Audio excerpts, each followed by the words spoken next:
Hey everybody, welcome back to the Real Estate Machine Show. It is Friday and today's all things real estate. And this episode specifically is for real estate agents and brokers only. However, if you're not a real estate agent or a broker and you're watching this video, I'm not going to sue you. So just continue watching. It's no problem.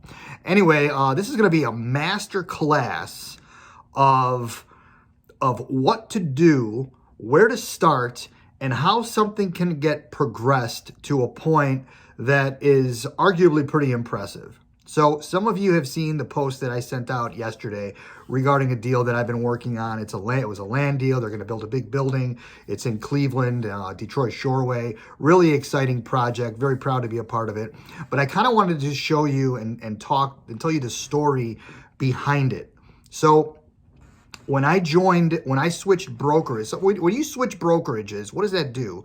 It kind of inspires you, right? You got to tell people where you're at now. You made a move, why you moved, so and so. So you start calling people. You call your centers of influence. You call your past clients and whatnot. So that's what I did last, let's call it September, October of 2019 when I switched over to EXP, right? And I started calling people in my phone. And one of the guys in my phone is a kind of a commercial developer type of guy. And I had bought a building from him about 5 years back. And, we kind of loosely stayed in touch. So I called him, I asked him what he's up to and so. He told me something that he was looking for. And it was a, rehab or construction or whatever. And, he's he can handle a pretty big project. So, my scope was pretty big. So what did I do from there, right? I took that in first thing I did was I made the phone call, right? And I talked to let's call him a past client. Caught up a little bit, see what he's up to, see what he's looking for. Now I got a lead, right? I got a lead on something that somebody wants. So what did I do then? I got in my car and I started driving around and to look for sites, look for property, look for signage, look for something to find what he's looking for. And I found a for sale by owner sign on a fence, right? I didn't even know what the sign was referring to, but it said for sale by owner. So I called. The guy answered. We set up a meeting, right? So that Saturday, I went over there and I met with him.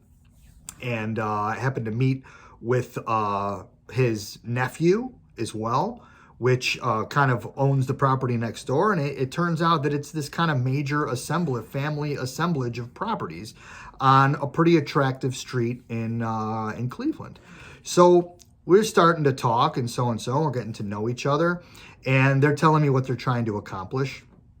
So what I do is I arrange and kind of get like a sort of like a FSBO listing or we kind of call it a one-time showing, by owner listing, whatever it was. Very informal, just so I had something in writing from these sellers, right? That I can then talk to this guy who I had talked to on the phone initially, who got me driving around, right? So I did that. We established some pricing. I got on the phone. I called the guy and he wasn't interested. Way too much money, way overpriced, so, blah, blah, blah, whatever the case is. So that didn't go anywhere. However, when I returned and I set up a follow-up appointment with these two guys, and we kind of figured out what we're going to do. And the one side gave me the listing. And this listing was the one that actually you guys may or may not have seen that article on and what they're building, that big project. So I listed that property and, it's a great address. So there was a lot of activity, a lot of chatter, a lot of people calling on it, a lot of balking because of the pricing. But when I was on vacation, I picked up the phone. I was in Jungle Island in Miami, Florida with my wife and daughter and father-in-law maybe or sister-in-law or whatever the case. But I was down there, my phone rings. Should I answer it? Should I not answer it? I'm on vacation. I answered the phone and it was a guy that's, inquiring about this property. I gave him a little ABC on it and then I told him I'd follow up with him on Monday when I got back home. So, which I did, and we met. Long story short, he's interested. He wants to buy it. He puts together a letter of intent. So for weeks now, I'm negotiating a letter of intent between this guy, this buyer, and my seller. And you were talking about my seller, who is the nephew or the son, and then there's the parents, and they're operating their business and they live there, and the sister, and all this kind of stuff. So I mean, there's a lot of cooks in that kitchen. But to kind of fast forward, after a ton of negotiation and a lot of patience and a lot of persistence, we came to a deal on the letter of intent, which then, letter of intent, next step, contract, right? No fun.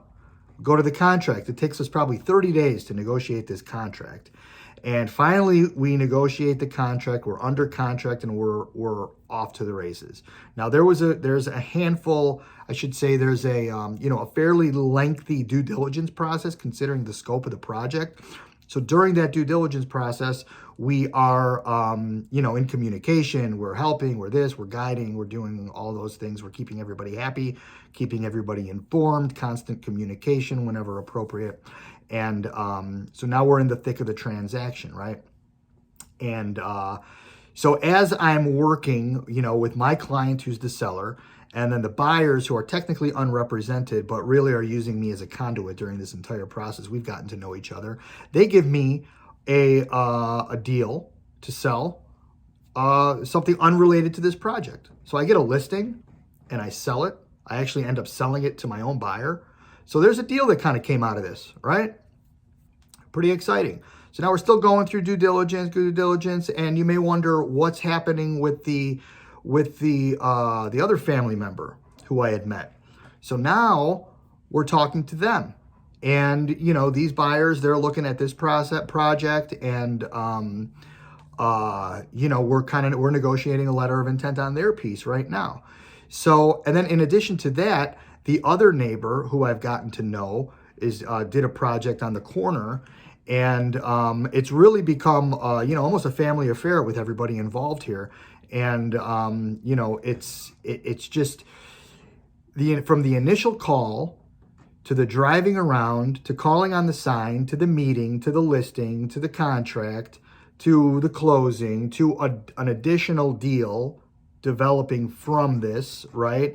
More relationships in the neighborhood, maybe getting into other deals with them. Now you got two families who are going to be selling their properties. They're looking at projects. They're looking at other opportunities and properties to purchase for themselves. So the moral of the story is that initial phone call when changing brokerages led to all of this business. And, it just kind of goes to show you that the business doesn't have to be that complicated. It's talking to people. It's all it is. And it starts with a phone call. Forget the emails, forget the drip campaigns, and it's fine. It's all good. But if you want to get business and get into action, you got to make a phone call. And just look in your phone. There's gold in your phone, man. There's gold in there. And it's just really, really, really rewarding. And it's not easy. It's hard to pick up that phone sometimes, but it's really rewarding when some momentum starts happening, and then you get to see the rewards, you get to see the fruit, right? So it's been very, very cool. So I call this like a little masterclass today, right? And, get out there, get some business, make a phone call, drive around, call a sign, meet a seller, talk to a buyer, put the whole thing together. It's a lot of fun. The business can be a lot of fun. But, so that's my spiel for the day. I hope you all had a great and productive week. I hope you have a great weekend, and we'll catch up with you on Monday, Marriage Machine Mondays. Talk to you then. Bye-bye.